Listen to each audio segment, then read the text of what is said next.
Hello ladies and gents, welcome to the channel of issues. I talk about them all, the good, the bad, the ugly, the crazy, the insane, the one that we talk about behind each other's back. All of those issues, I talk about them because we have them and we have to talk about the issues. We all have issues, but how we deal with these issues, that's the difference. So sometimes I'm here giving you advice. Sometimes I'm just ranting about the issue. Sometimes I'm just talking it out and just flushing it out or giving you a reaction to an issue. Please know that when you come here, it's a place of support and disciplinary love. And I say disciplinary for a reason because I am all about accountability. We make these decisions, we make these choices, and a lot of times we don't want to deal with the consequences. So therefore, when I'm talking and I'm giving you advice, just know it's coming from disciplinary love and it's 100%, and sometimes it's just raw. So one of the issues I want to talk about is friendship, how to become friends as an adult. When we were kids, you could just be like, oh, you want to be my friend? And you'd be like, yeah, and you'd just be friends. It didn't matter if there was a girl or a boy. You just saw each other, y'all felt each other vibes, and you were just like, you want to be friends?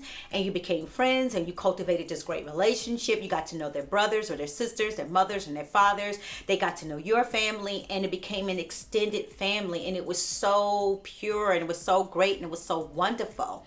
So what's getting on my nerves is, it's like, now that we're adults, that's just gone out of the window.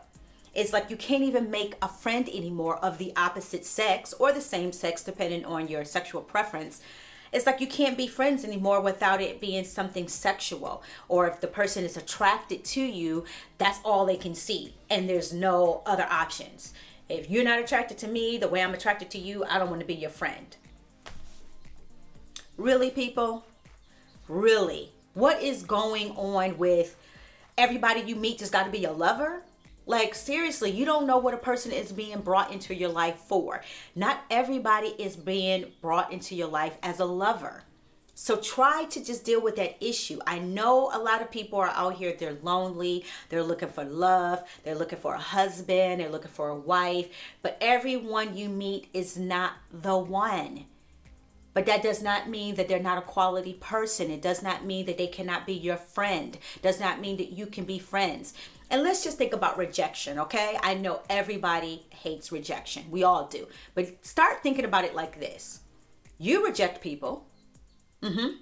There's people you don't like for whatever reason. Maybe you don't like the way they look. Maybe you don't like the way they smell. Maybe you don't like the way they walk. Whatever it is, it's something about them that you personally are not attracted to them, so therefore you reject them as far as any kind of sexual advances. So just like you have the right and the prerogative to reject someone, a Miss Girl, you have to understand and you have to realize that you too can be rejected and will be rejected. You just got to pull up your big girl panties or your big boy briefs, and you just got to own it. Not everybody is for everybody, and how people see you may not be how you see them, and we just got to be grown and deal with it. And we got to learn how to take rejection in a very nice way, in a very calming way. Like I said, think about it when you reject other people. If you have the right and prerogative to reject something or someone, then why can't you be rejected? It goes both ways, you know. And so I say that to say, stop being so resentful when somebody doesn't see you the same way you see them. It's all good. It doesn't mean that you're not a good person. It doesn't mean that you're not attractive. You may be attractive for someone else, and we have to just all learn to get over that. And I'm saying that because we're missing out on really great friendships. We're missing out on other extended families like how we were when we were kids. Just because we're older now doesn't mean that we can't have friends. And we need to start looking at each other as friends and be respectful of, one another.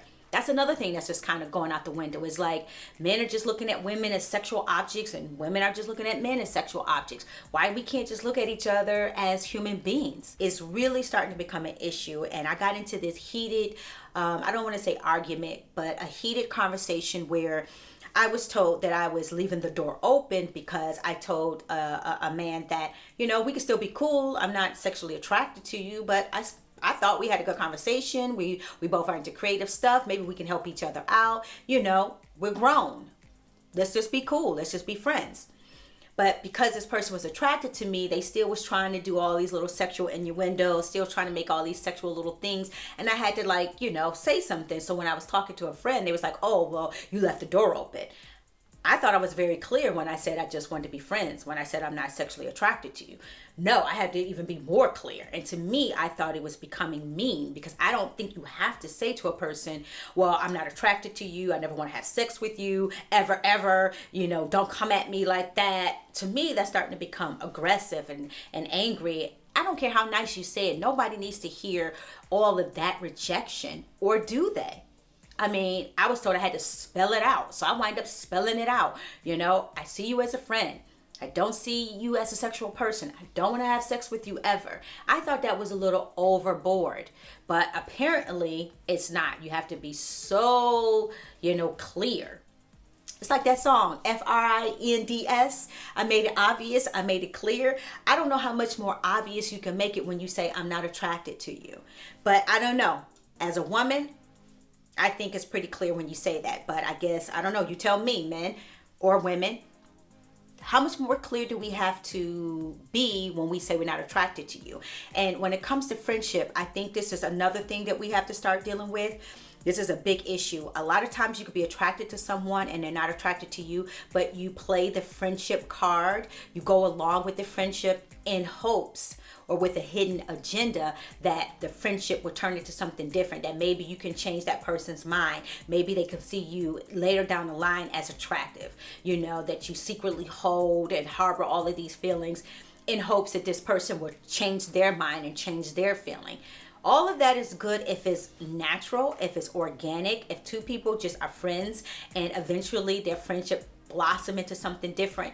That's a beautiful thing. But when you are doing it with a hidden agenda, then that's not cool. You know, respect the person's decision. If they're not attracted to you, then just accept it and respect it. Just like you would want somebody to respect your opinion. If you're not attracted to this person, you want them to respect your opinion too. You don't want them to keep trying to come after you and try to have these hidden agendas and try to be your friend only in hopes that they become your lover. The other thing is, you're blocking your own blessing. You're so busy trying to strategically make a way to turn this person who's not attracted to you, trying to make them, you know, be attracted to you. You're blocking your blessing. The person that's really genuinely attracted to you and that you may be genuinely attracted to is out there, but you're so busy plotting that you're blocking your own blessing. And then my other thing is this, my other thought is, why would you want to be a second choice? Why would you want to have to make someone want you? Why would you want to do that? That doesn't make any sense to me. I wouldn't want to make someone want me. I would want somebody to want me just as much as I want them. I wouldn't want to be a second fiddle or play second fiddle to anything. I don't want to be a settle.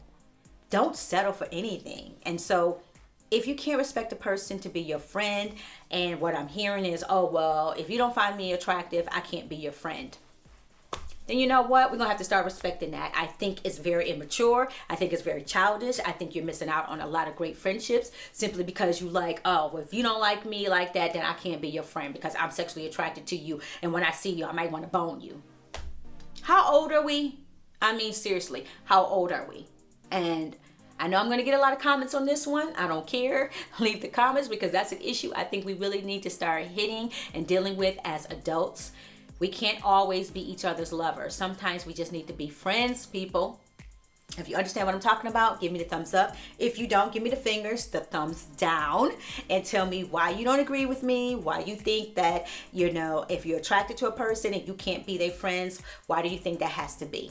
Leave that in the comment. And don't forget, subscribe to my channel, like me on Facebook, follow me on Instagram and Twitter, and I will see you later.